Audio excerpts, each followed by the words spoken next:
Hello friends, welcome to my channel happy family சமையல். Channel பிடிச்சிருந்துச்சுன்னா like பண்ணுங்கள், share பண்ணுங்கள், சப்ஸ்கிரைப் பண்ணுங்கள், பக்கத்தில் உள்ள பெல் ஐக்கானை கிளிக் பண்ணுங்கள். அப்போ தான் நம்ம போடுற வீடியோ எல்லாமே உடனுக்குடனே உங்களுக்கு நோட்டிஃபிகேஷனில் காட்டும். இன்றைக்கி நம்ம சிக்கன் சிந்தாமணி எப்படி செய்யலான்னு பார்க்கலாம் வாங்க. ஒரு கடாயில் 4 ஸ்பூன் அளவுக்கு எண்ணெய் சேர்த்துக்கோங்க. எண்ணெய் நல்லா சூடானோடனே சின்ன வெங்காயம் ஒரு 100 கிராம் அளவுக்கு சேர்த்துக்கோங்க.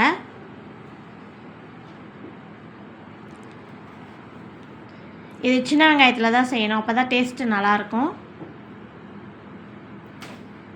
வெங்காயத்தை சேர்த்துட்டு நல்லா கலந்து கொடுங்க. வெங்காயம் ஓரளவுக்கு நல்லா வதங்கி வந்தோடனே 2 ஸ்பூன் அளவுக்கு இஞ்சி பூண்டு பேஸ்ட்டு சேர்த்துக்கோங்க. சேர்த்துட்டு நல்லா இஞ்சி பூண்டு பச்சை வாசனை போகிற வரைக்கும் நல்லா கலந்து கொடுங்க.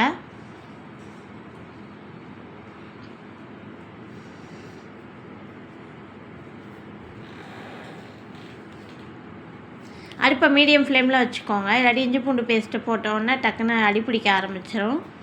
காஞ்ச மிளகா ஒரு 15 மிளகா விதையை நீக்கிட்டு 2ஆக கட் பண்ணி சேர்த்துக்கோங்க. நான் அரை கிலோ அளவுக்கு சிக்கன் எடுத்திருக்கேன், அதுக்கு 15 மிளகா போட்டிருக்கேன். மிளகாய் சேர்த்துட்டு நல்லா கலந்து கொடுங்க. கருவேப்பிலை கொஞ்சமாக சேர்த்துக்கோங்க. சேர்த்துட்டு நல்லா கலந்து கொடுங்க.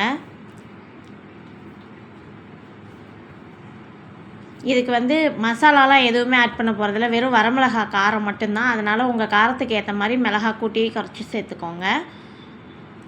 சிக்கன் அரை கிலோ அளவுக்கு க்ளீன் பண்ணி வச்சுருக்க சிக்கனை சேர்த்துக்கலாம். சேர்த்துட்டு நல்லா கலந்து கொடுங்க. இதுக்கு தண்ணிலாம் எதுவுமே சேர்க்க வேணாம். சிக்கன்லேருந்தே தண்ணி விடும். சிக்கன் வதங்க வதங்க அதிலேருந்தே தண்ணி ரிலீஸ் ஆகும். அந்த தண்ணியிலையே இது வெந்து வரும். எக்ஸ்ட்ரா தண்ணி எதுவும் சேர்க்க வேண்டாம். மஞ்சத்தூள் ஒரு அரை ஸ்பூன் அளவுக்கு சேர்த்துக்கோங்க. உப்பு தேவையான அளவுக்கு சேர்த்துக்கோங்க.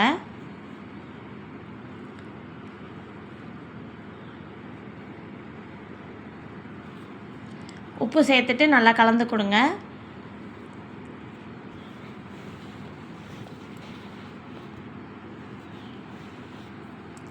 சிக்கன் வதங்க வதங்க தண்ணி வரும் பாருங்கள்.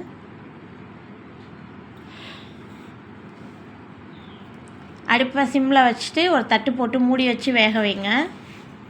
இங்கே பாருங்கள் எவ்வளோ தண்ணி வந்திருக்குன்னு பாருங்கள். இதே போல் சிக்கன் வேக வேக தண்ணி ரிலீஸ் ஆகும், அதுலேயே வெந்தால் போதும். உங்களுக்கு கொஞ்சம் ஜூஸியாக வேணும்னா மட்டும் எக்ஸ்ட்ரா ஒரு அரை டம்ளர் அளவுக்கு தண்ணி சேர்த்துக்கோங்க. நிறைய தண்ணி சேர்க்காதீங்க.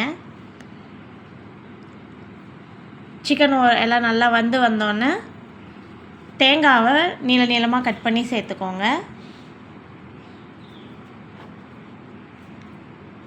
தேங்காய் கொஞ்சம் அதிகமாகவே சேர்த்துக்கோங்க, அப்போ தான் நல்லாயிருக்கும்.